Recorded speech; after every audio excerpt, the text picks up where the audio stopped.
हम सब रोज अपनी जिंदगी में कितने स्टेप्स चले, कितनी कैलोरीज खाएं और यहां तक कि कैसा महसूस किया, ये सब ट्रैक करते हैं, है ना? लेकिन कभी ये सोचा है कि इस सब से हम सच में हेल्दी हो भी रहे हैं या बस डेटा इकट्ठा करने वाली एक मशीन बनते जा रहे हैं? आज हम बात कर रहे हैं ऐप बर्नआउट की। ये वो फीलिंग है जो शायद हम में से कई लोगों ने महसूस की है, जब मदद के लिए बनाया गया कोई टूल ही एक बोझ बन जाता है और सेल्फ केयर सेल्फ प्रेशर में तब्दील हो जाता है। चलिए इसे जरा समझते हैं। कहानी की शुरुआत तो हमेशा एक बहुत अच्छी सोच से होती है कि भाई स्ट्रेस कम करना है, सेहत सुधारनी है और इसके लिए टेक्नोलॉजी यानी ऐप्स का सहारा लेते हैं। सब कुछ शुरू होता है स्ट्रेस कम करने के एक सिंपल से गोल के साथ और हम एक वेलनेस ऐप डाउनलोड कर लेते हैं। लेकिन फिर शुरू होती है फोन पर रिमाइंडर्स की बारिश और देखते ही देखते अपना मूड और हर छोटी बड़ी आदत को ट्रैक करना एक दूसरी नौकरी जैसा लगने लगता है, जो आराम देने की जगह उल्टा और ज्यादा टेंशन पैदा कर देता है। तो फिर ये ऐप बर्नआउट आखिर है क्या भला? आइए इसे और करीब से जानते हैं। ऐप बर्नआउट मतलब वो तनाव, दबाव और थकान जो तब होती है जब हेल्थ और वेलनेस ऐप्स जो हमारी मदद के लिए बने थे खुद ही हमारी चिंता का कारण बन जाते हैं। जरा सोचिए, हर घंटे पानी पीने का रिमाइंडर, कदम गिनने की टेंशन, अपनी सांसों को भी ट्रैक करने के नोटिफिकेशंस, ये किसी को भी थका सकता है। और ये कोई छोटी मोटी बात नहीं है। स्क्रीन पर जो नंबर दिख रहा है वो काफी चौंकाने वाला है, 70%।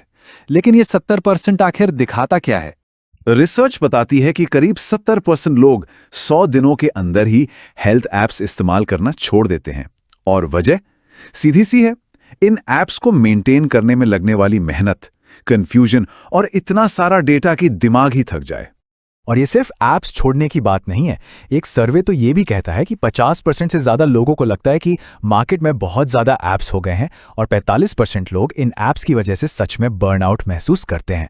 मतलब साफ है, इस डिजिटल थकान में हम अकेले नहीं हैं। तो सवाल ये उठता है कि सेल्फ केयर का ये अच्छा खासा इरादा सेल्फ प्रेशर में बदल कैसे जाता है? इसकी एक बहुत बड़ी वजह है नोटिफिकेशंस का जाल। पानी पियो, एक्सरसाइज करो, अपना मूड लिखो, मेडिटेशन का टाइम हो गया। ये लगातार आने वाले अलर्ट्स, ये हर पल की मांग, ये हमारी दिमागी शांति को भंग कर देते हैं और मदद की जगह स्ट्रेस और गिल्ट पैदा करने लगते हैं। यहाँ हम सेल्फ केयर और सेल्फ प्रेशर के बीच का फर्क साफ देख सकते हैं। देखिए, एक तरफ है सेल्फ केयर, जिसका असली मतलब है अपने शरीर की सुनना और एक बैलेंस बनाना, और दूसरी तरफ है सेल्फ प्रेशर, जहां हर छोटी बड़ी चीज को ट्रैक किया जाता है। अगर लक्ष्य पूरा ना हो तो गिल्ट महसूस होता है। 10,000 स्टेप्स पूरे नहीं हुए तो गिल्ट, कैलोरीज ज्यादा हो गई तो स्ट्रेस।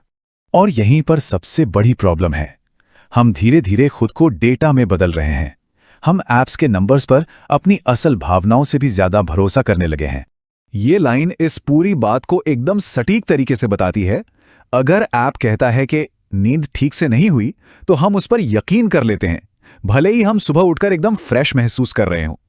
असल में यही तो है डिजिटल कंट्रोल, मतलब हम अपनी अंदरूनी आवाज को ही अनसुना कर रहे हैं।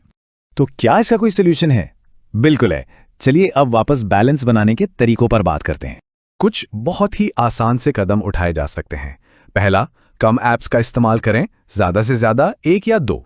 दूसरा, जो नोटिफिकेशंस जरूरी नहीं हैं उन्हें बंद कर दें। तीसरा, हर चीज को ट्रैक करना बंद करें और सिर्फ उन चीजों पर ध्यान दें जो वाकई में जरूरी हैं। और चौथा, हफ्ते में 1 दिन नो ट्रैकिंग डे रखें, मतलब उस दिन कोई डेटा रिकॉर्ड नहीं करना है, बस जीना है। लेकिन इन सभी तरीकों में जो सबसे जरूरी बात है वो ये है कि सिर्फ डेटा की नहीं, बल्कि अपने शरीर की सुनना फिर से शुरू करना होगा। अपनी फीलिंग्स किसी भी ऐप के डेटा से ज्यादा जरूरी हैं।